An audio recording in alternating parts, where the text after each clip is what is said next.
Hello everyone, pamper yourself with Swaran में आज आप सबका फिर से स्वागत है।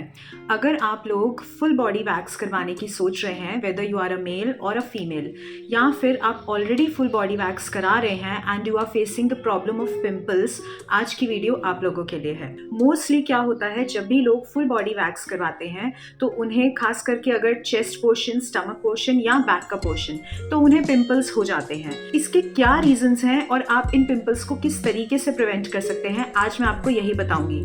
मैं आपको बता दूं कि इररिस्पेक्टिव ऑफ जेंडर, आजकल तो इवन मेल्स भी फुल बॉडी वैक्स करवाते हैं, तो ये मेल्स और फीमेल्स दोनों देख सकते हैं। तो लास्ट तक बने रहेगा and don't forget to subscribe the channel.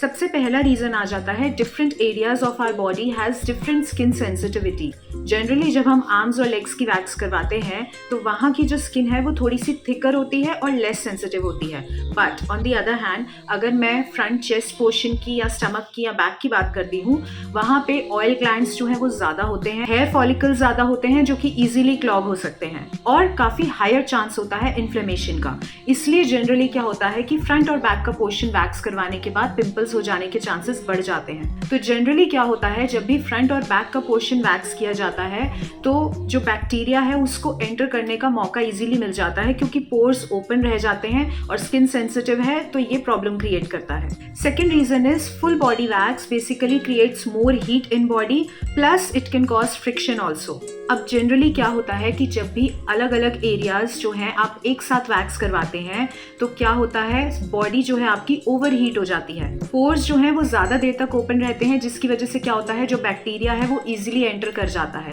जिसकी वजह से आपको पिंपल्स हो जाते हैं।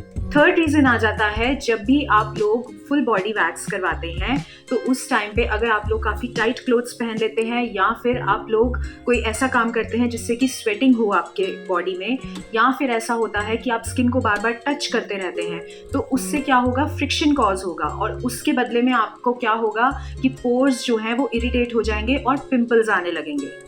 Fourth reason is back and front both are acne prone areas. ये जो एरियाज हैं ये जनरली नेचुरली ही क्या है कि ये ज्यादा ऑयल, ज्यादा स्वेट, ज्यादा बैक्टीरिया प्रोड्यूस करते हैं। यही एक रीजन बन जाता है कि ये और एरियाज जो आपकी आर्म्स या लेग्स है उनके कंपैरेटिवली जल्दी रिएक्ट करते हैं और आपको पिंपल्स हो जाते हैं। फिफ्थ पॉइंट आ जाता है wax type, it matters a lot.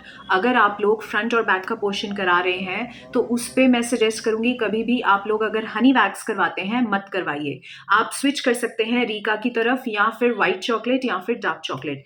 क्यों? क्योंकि जब भी आप फ्रंट और बैक पे हनी वैक्स करवाते हैं ये पिंपल्स ज्यादा कॉज करती है, क्योंकि ये काफी ज्यादा स्टिकी होती है, और जब ये बहुत ही एग्रेसिवली आपके रूट से हेयर पुल करती है फ्रंट और बैक पोर्शन पे, तो पिंपल्स के चांसेस बढ़ जाते हैं। You need gentle wax for these areas. तो मैं यही सजेस्ट करूंगी, स्टॉप यूजिंग हनी वैक्स अगर आप लोग ऑलरेडी करते हैं, और अगर फर्स्ट टाइम करवा रहे हैं हनी वैक्स मत करवाइएगा। अब आ जाते हैं नेक्स्ट पार्ट पे। अगर आप लोग ऑलरेडी वैक्स करवा रहे हैं and you have got the pimples, ऐसे केस में आप लोग कैसे उसको ठीक कर सकते हैं?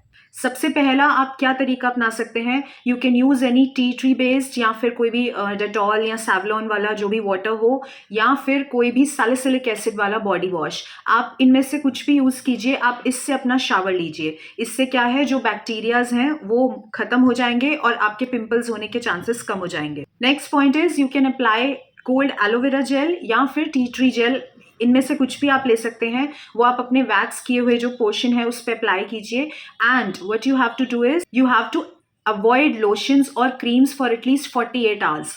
आप अगर कोई क्रीम या ऐसी कोई स्टिकी चीज लगाएंगे अपनी स्किन के ऊपर उस वैक्स पोर्शन में, तो वो पोर्स को क्लॉग कर देगा। ये आपने चीज अवॉइड करनी है। और आपने क्या करना है, you have to wear loose clothes, बहुत ज्यादा टाइट कपड़े नहीं पहनने एटलीस्ट 24-48 आवर्स तक, ताकि आपकी स्किन ब्रीथ कर सके और पिंपल्स होने के चांसेस कम हो जाएं। नेक्स्ट पॉइंट आ जाता है, you have to avoid sweating या जिमिंग। अगर आप करते हैं इस चीज को एटलीस्ट 24-48 आवर्स तक अवॉइड कीजिए, क्योंकि स्वेटिंग फिर बैक्टीरिया कॉज करेगी और आपके पिंपल्स होने के चांसेस बढ़ जाएंगे, तो आपने अवॉइड करना है।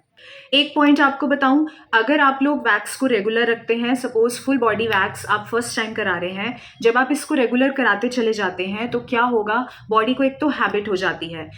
टाइम बाय टाइम जो है ग्रोथ कम होने लग जाती है हेयर की और बॉडी को हैबिट हो जाती है, तो धीरे धीरे आप खुद नोट करेंगे पिंपल्स कम होते चले जाएंगे, रिड्यूस होते चले जाएंगे। After a few months you will notice, क्या पता आपको पिंपल्स निकले भी नहीं। बट अगर अभी बिगिनिंग है आपकी, आप फर्स्ट टाइम करवा रहे हैं या वंस और ट्वाइस यू हैव डन, तो आप इसको अगर कंटिन्यू रखना चाहते हैं तो ये सारे स्टेप्स आपने अपनाने हैं जिससे कि आपको पिंपल्स ना हो, आपकी स्किन अच्छी रहे। तो चलिए, आई होप आज का सेशन मीनिंगफुल लगा होगा। नेक्स्ट सेशन में मिलते हैं। Bye bye, take care.